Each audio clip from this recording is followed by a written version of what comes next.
Views and opinions expressed are not necessarily those of the staff or management of the Flavors of Northwest Arkansas podcast. Well, hello there, and welcome to this week's edition of the Flavors of Northwest Arkansas podcast. I'm John Engelman. As always, we appreciate you being here, whether you're listening or watching on YouTube. This week, we're at Loma in Uptown Rogers, talking with Chef Daniel Hernandez. But first, food news. Lasang Pinoy has officially opened to the public as of yesterday in Rogers. Myself and the lovely Mrs. Flavors of Northwest Arkansas went to the soft opening last week, and the place is beautiful. It includes the 2 karaoke rooms as well, and the food, tremendous.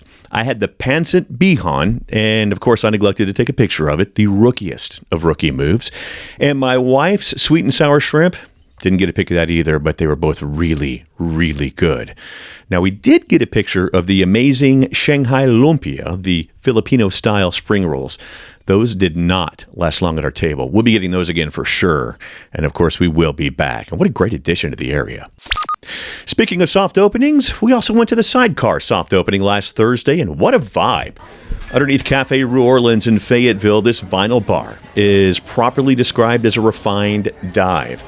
It's got a sensational drink menu, which is put together by Trey Fincher. He's a top 30 bartender in the United States, and he's also part owner. It even has a disco bathroom. That's what I said. And they are fully open as of today. Doors open at 4 o'clock. Hard to believe that it's already been a decade, but that's what they'll be celebrating this weekend at Blue Fresh Fish Marketplace in Bentonville.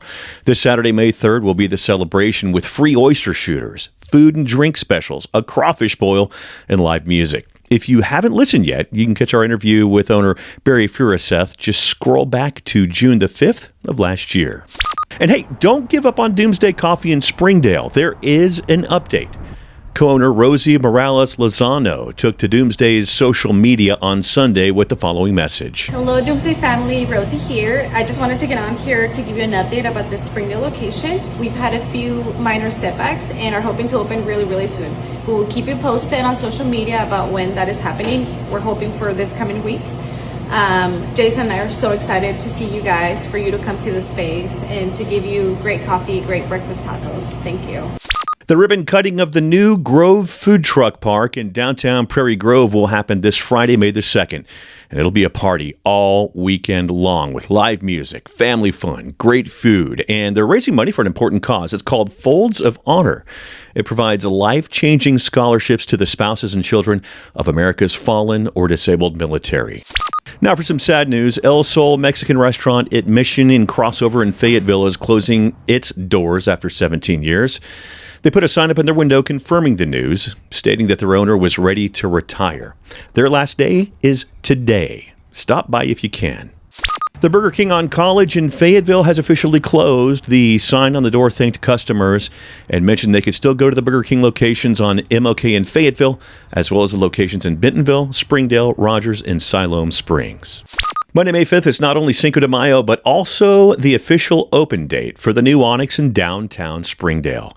For now, they are extending the hours of their walk-up window to 8 p.m., where they have also started serving their own ice cream. And how about this? Last week, Onyx won a Webby Award for Best Retail Site. You can check that out at onyxcoffeelab.com. And finally, don't forget that tomorrow night is the Dish event benefiting the expansion project for Arkansas Children's Northwest. The silent auction is already live, and 25 of the top restaurants in the region will be on site for you to try. Tickets are $100, and you can get them at archildrens.org/dish. Again, that's archildrens.org/dish. Or if you're watching this on YouTube, just scan the QR code on the screen. Once there, you'll be able to see the restaurant lineup, the silent auction link, and you'll be able to purchase tickets. Hope to see you there.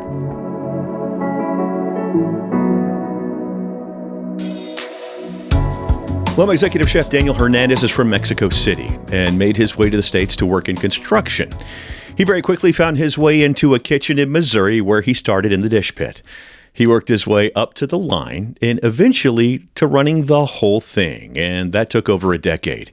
He eventually found his way here to Northwest Arkansas, and he'll tell you how he got here. And if you're a Gen Xer like me, you'll love to hear what his first job was. And you may have actually done the same thing yourself back in the day. Chef Hernandez describes his food, and we'll walk through some menu items. Also, what was it that hooked him into cooking? We'll hear about it next, right here on the Flavors of Northwest Arkansas.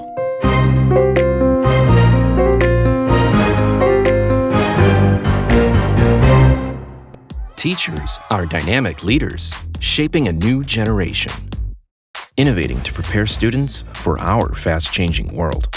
They're skilled experts, discovering a universe of solutions, telling stories, inspiring, mentoring, connecting cultures, leading by example. Teaching is a journey that shapes lives. Are you ready to begin? Explore teaching at teach.org.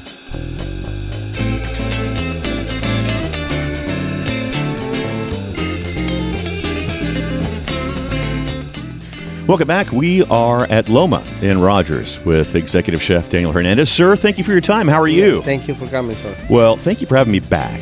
We've done this before, and I had a huge technical issue that I wasn't real familiar with at the time, and I got home and a few days later tried listening, and there was very little video. That was my fault, so okay. I appreciate Thank you you having for me back. coming back. Oh, absolutely. Thank you for having me. I want to get into your origination, where you're originally from. I'm from Mexico City. Mm-hmm. And how did you make your way to, well, it was Springfield first. Yeah, I came from Springfield, Missouri. So how do people go from Mexico City to Springfield? Actually, it was a friend's situation. They offered to my dad from Mexico to help him to come into United States, but he didn't want it. So I take the chance, and I'm here. There you go. So Mexico City to Springfield. Springfield, Missouri. Yes. How did you go from Springfield? Now, tell me first, what was the job in Springfield? I started in construction. Okay, yeah. Brick. Hey, we'll talk more about previous jobs here in a second. Yeah. But and then you go from Springfield to Northwest Arkansas. Yes, that's correct. Okay. I came from Arkansas 4 years ago. Okay, 4 years. Gosh, time kind of flies, doesn't it? Kind of seems like yesterday, doesn't it? Yeah. That's what happens when you get old like me. Yeah, right? You just start getting old and everything seems like yesterday. Well, not every chef starts off cooking. What was your first job? Even before that, like maybe as a kid, what did you do? Actually, in Mexico, I was working as a messenger. Messenger? And a motorcycle, yeah. Really? And what kind of bike? Newspaper. That was a Yamaha 250. Okay, yeah. That's R250. That's a good bike. Yeah. Yeah. So you were a messenger, and you said you also newspapers? Yes, I delivered the newspapers on the house. Okay, all right. A lot of people had that our age, you know? Well, I think I'm probably a little older than you, but I think a lot of people our age had that newspaper delivery thing. I wanted to, and my parents are like, you'll oversleep. There's no way you'll do it. Yeah, you come very, very early morning. So from there, you start getting a little older. After that, what were you doing for work? After that, I worked on the construction. Okay. On the brick a little bit. There was a couple months when I come to United States and everything. Okay. With my friends. Okay. So you come to the U.S. to do construction. Yes. There was nothing about the restaurant business in that time. You didn't like it? I don't know. I never think they're going to be a chef or working in a restaurant. Well, sure. So how did you go from construction to being a chef in Springfield? My friends, they go back to Mexico. Mm-hmm. So they tell me, you want to stay or you want to go? You want to go back to Mexico? And I say, no, I'm here. Let me try. I'm saying, what kind of change the country has for me. Sure. And one of the friends worked in a restaurant. The name is Cheddar's. Mm-hmm. And he helped me to find a job over there. Okay. So all right. I started as a dishwasher, and I'm here. That's great. So you start off as a dishwasher and work. But when you started washing dishes, did you always want to cook? Not really. I never come in my mind. You were just looking for work. Cooking. I just want a job. Yeah, So after a little while, and you're doing that for a while, then you start thinking about it? Yeah, when I was looking on the line when I was washing dishes and bring the dishes to the line. Sure. I was how they mix it up of ingredients and put the salads and fry the stuff and put all the burgers. And I started kind of like it. And I started asking to the managers for an opportunity to be a cook. Yeah. So, and listen, Cheddar's got a big menu. Yes. That's a big menu to walk into. Yeah. What was that like? Good. You have to learn a lot. There's different positions, but. Yeah. My gosh. All right. So did you, as a young man, did you cook at all growing up? Actually, not really. That was Okay. long time ago. Yeah. Okay. That was my mom was sick for a couple months and started cooking for my brothers and everything. Yeah. That was my first time when I cooking. So What was the? Because at a young age, I remember cooking. I could only do like one or two things. What did you cook? Actually, that was pretty much eggs and Eggs? That's some what I kind of did. soups. Yes. Yeah, that's all. The easy stuff, right? Yeah, it's easy. Yeah. That's all I knew back then. And some argue that's all I know today. Yeah. Thankfully, not you.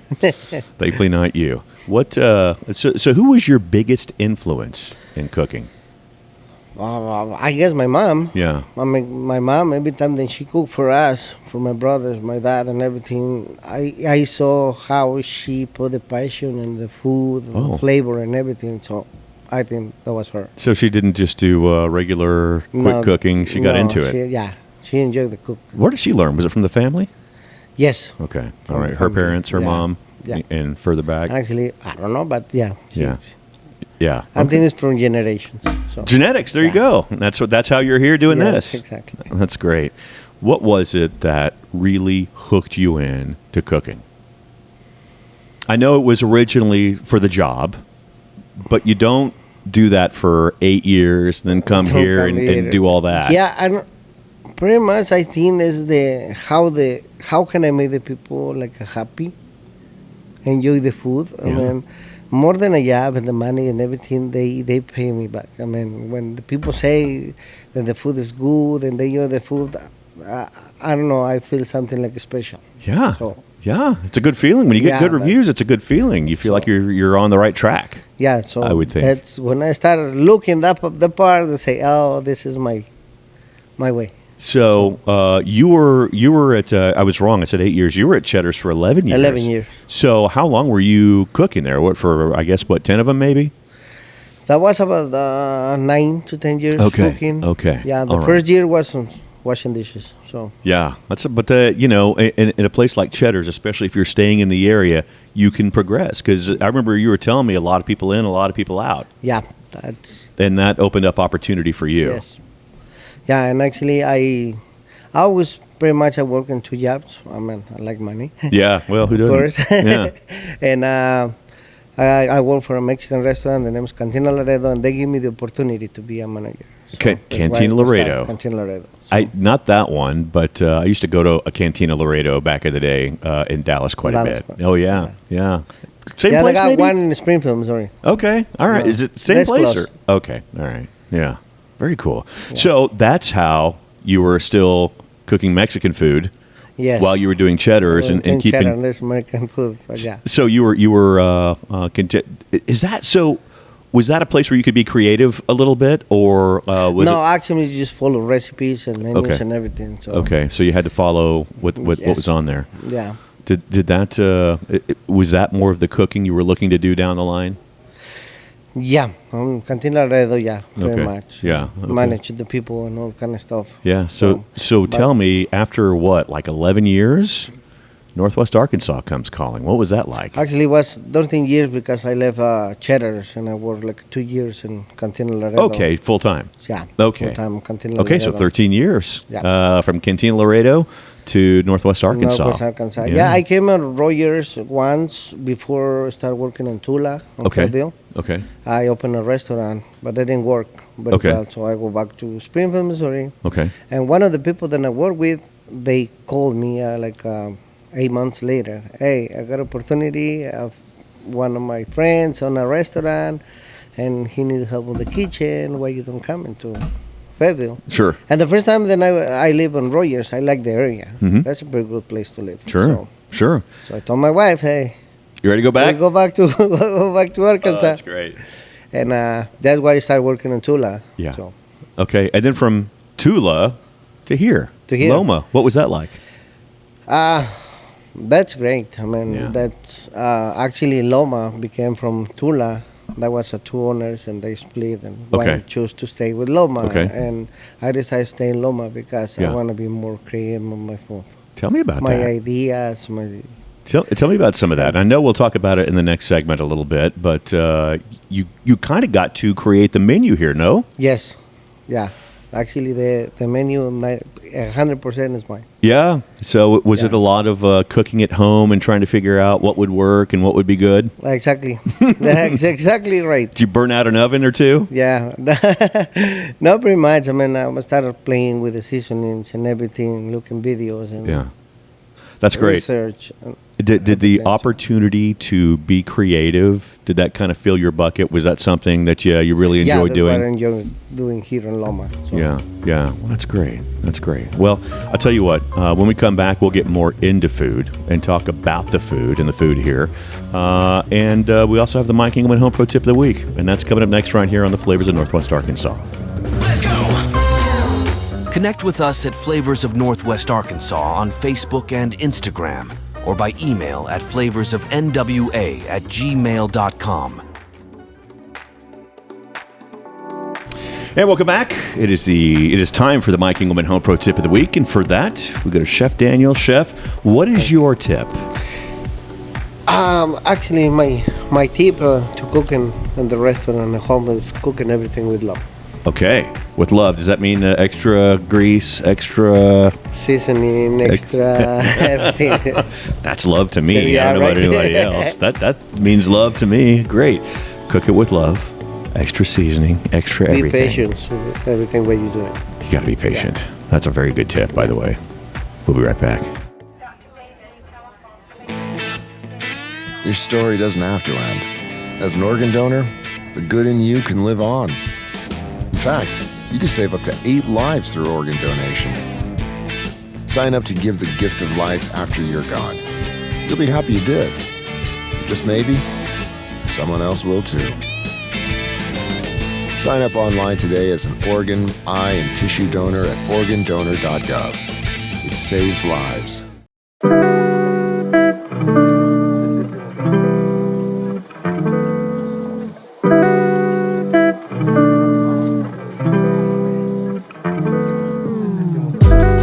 So we have some new listeners and viewers over the past couple of months, and I just wanted to update you and let you know I did have a kidney transplant in 2022. A huge prayer, and that's why I keep talking about the PSA of signing up to be an organ donor. And you can do that at organdonor.gov. Only way that I was able to do it was because there was a person that passed away that had been signed up to be an organ donor. If you're not, here's the easiest way to do it. organdonor.gov. Get signed up there. It takes 5 minutes. Not complicated at all. You can also get signed up through the health app on your iPhone, or you can declare at the Department of Finance or the DMV, depending upon which state you're in. And of course, people now have to get the real ID. If you don't have your real ID yet, you've got until May the 7th. And the best way to do that is to go to the Department of Finance. But before you do that, sign up at the Department of Finance website so that you can have an appointment. I did it. It took me 10 minutes in and out, and the place was packed with people that were waiting. They did not sign up to have an appointment, and they were not happy with me when I was walking out. Looked like I skipped a bunch of people, but you know what? That's just what happened. I had an appointment. They did not. So go do that. Department of Finance, get signed up. And while you're there and they make your new ID, if you're not an organ donor, tell them, declare that you want to be an organ donor. Thank you very much. And we are back. Daniel Hernandez, the executive chef for Loma. Appreciate your time today, as always. Thank you. How would you describe your food here? How I describe my food? I can describe it. I try to bring the culture from Mexico. Actually, my menu is for different parts of Mexico, north, south, central. So pretty much I can describe because I'm looking for quality, freshness, everything. I'm very particular to make everything from scratch, fresh every single day, small batches. So that's how I describe it. That's a great description. I mean, that's a beautiful description. I know we had talked about what it was like putting together the menu, but there's still parts of the menu that you put together seasonally, little changes you make. I know we were talking earlier about a threat you got from a guest if you removed an item from the menu. It gets kind of tricky on what you can take off and what you can put on, right? Yeah, this all depends on how the people like, and I try to make it like a different season another dish to not be like everything the same menu, and try different to the guests. Another option than normally there's going to be changed every season. How often are you thinking about that? Thinking about what's going to be next on the menu with the next with the next menu next season? 2-3 weeks before the season. It's not always bouncing around your head. So, I start thinking, well, what's the seasonal on the area, what's going to be the best option and everything, and I start making 2-3 recipes at a time and start making tests and everything, put everything together That's give great. the best to the guests. Does Alina and people get to do the taste testing? Yes, of course. She is over there smiling. Of course she does. Look at that happy face. She's trying to get you to change the menu every 2 weeks so she can just sit around and eat, right? I'm kidding. So what tell me about some of the items that not to take off the menu, because I'm assuming one of them is the Chilean sea bass. There's the sea bass and the barbacoa. Those are the main, but pretty much.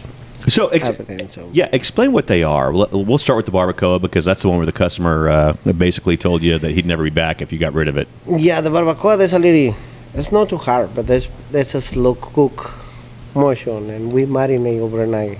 So every night you need to make sure that you marinate perfectly in the brazier and the slow. They take like 4 to 5 hours to cook the barbacoa. Okay, so you've got it pressure cooked and well, maybe not pressure cooked, slow cooked. No, we got it pretty good open. Yeah, it's a slow cook. Yeah, it's a little slow cook. Okay, great. It's in the oven. I got you. Okay, also, great. we got the cochinita pibil. Also, they need to be marinated for like 48 hours and cooking overnight. Okay, because that's what I was going to talk about. That's the one I would get. That's I love a good pork stew. Yeah, that's so good with all the seasoning. Tell me about that one, because I would think that's probably a pretty popular one too. Yeah, the seasoning is a little rare, because I take it out of the menu, because most of the people, there's a very traditional dish from Mexico. They don't know what cochinita pibil means. Mm-hmm. But I put it back on the lunch menu. We just opened lunch a month ago. Right. And let's go back to the menu.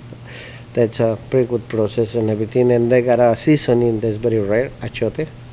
I love achiote. Paste. Yeah. Achiote is great. Good flavor. Yeah. So let's speak about that, because you had to come up with a lunch menu. I know you take a lot from the dinner menu to put on the lunch menu, but there are also some things on there that aren't on the dinner menu. No, actually, it's completely different. Yeah. Yeah, that's a different menu. That's some items on the lunch menu you cannot get on dinner, and but worse. So, what was it like putting together that lunch menu? The lunch menu is to get a little more affordable. Okay. Price. Sure. To the people. Sure. We got a lot of office around here and everything, and I like the people to come in and try my food, and that's more like a more quickly menu. Gotcha. So that's basically what you had in mind when you were putting it together. Yeah. Okay. All right. So there weren't you're not doing like a smaller plate of anything that you have at dinner at lunch by chance? No, actually no. I was completely wrong. Yeah. Okay. Well, that's awesome. I would love to talk about the raw bar. Oh, the raw bar is another thing that's pretty good. It's pretty good when it's a lot of things that's a little different, because we got the ceviche. There it is. We cure the fish. Okay. For at least 4 hours. Wow. And we got the aguachiles. That we serve it completely raw. Wow. Yeah, we make the juice. We just do it by order and everything, and we put on the juice, and it's completely raw. Excellent. That's pretty much from Sonora. That's Mexico, great. So, Oh wow, that's great. Ceviche is always good. Yeah, it's always good. That's great. I would love to find out more about the risotto del mar. Risotto del mar. That's another recipe that was more like for the seafood lovers. Yeah. Oh yeah. Yeah. Yeah. We got a mahi-mahi, mussels, shrimp, scallops, and a lobster broth. That's and the only different about the change that I made with risotto, but I made my risotto without no dairy. Oh, There's interesting. no dairy in the risotto. Oh wow. Yeah, I don't know that I've seen that. It's more like a Italian Mexican dish. So an Italian Mexican dish. I like a good fusion. The word risotto is like Italian, but that's Mexican way to cook. So I like a good fusion. Yeah. You know, that's good. I love to play with the recipe sometimes. Yeah, that's good. How about the maritiara? The maritierra, we got the prime.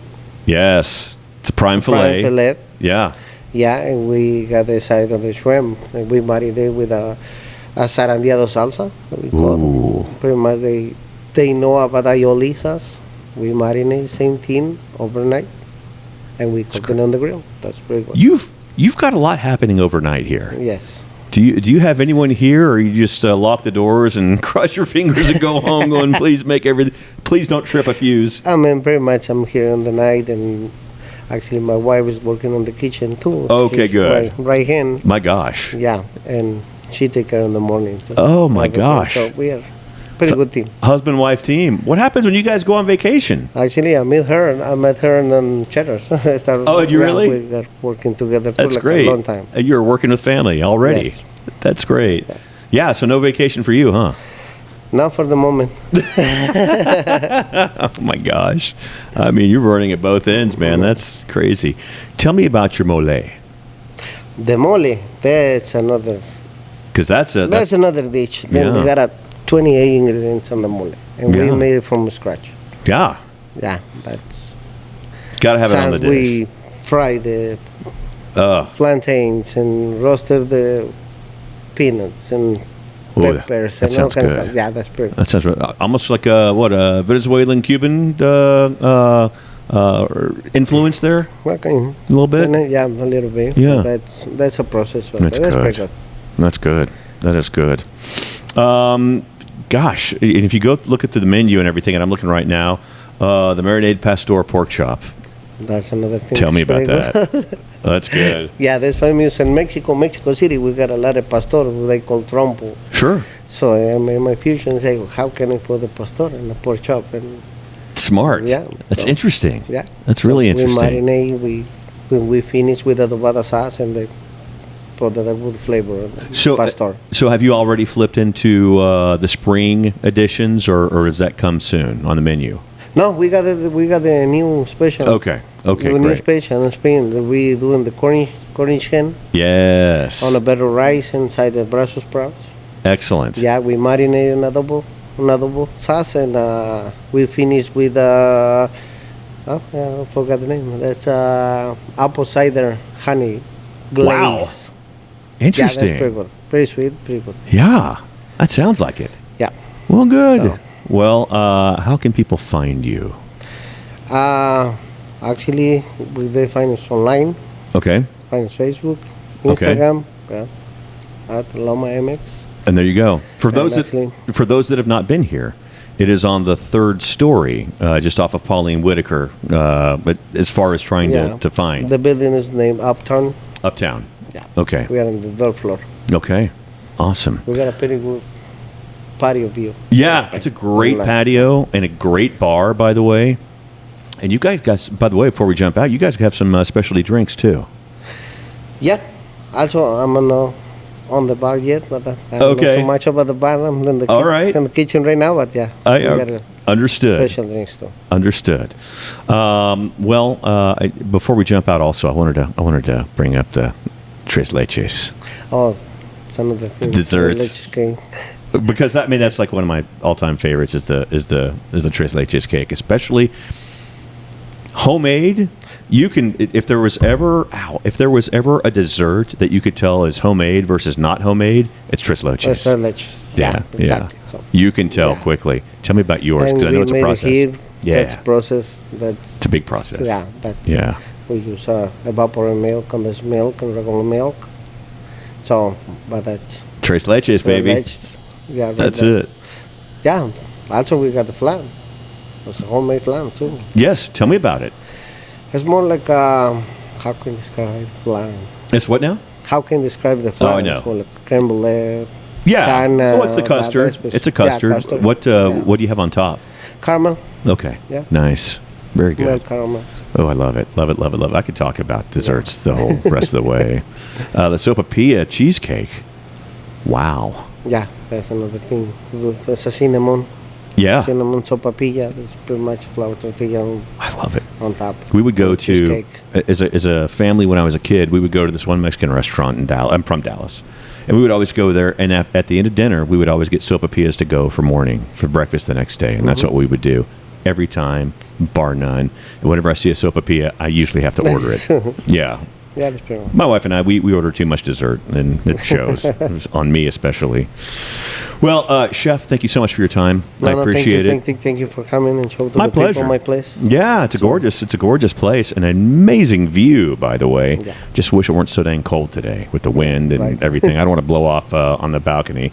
I don't know how you keep things on the balcony when the wind's bad and it doesn't blow off into the parking lot, but regardless, it's great, and I appreciate it very much. No, thank you. You can find Flavors of Northwest Arkansas on Facebook and Instagram and TikTok now. And we are also, now we're thinking about another social media edition, but I'm not going to talk about it just yet because I don't know if we're going to have it by then. I almost slipped, but Chef, thank you so much. And you guys be sure to tip your servers. Have a great week, and we'll see you next week. Bye-bye.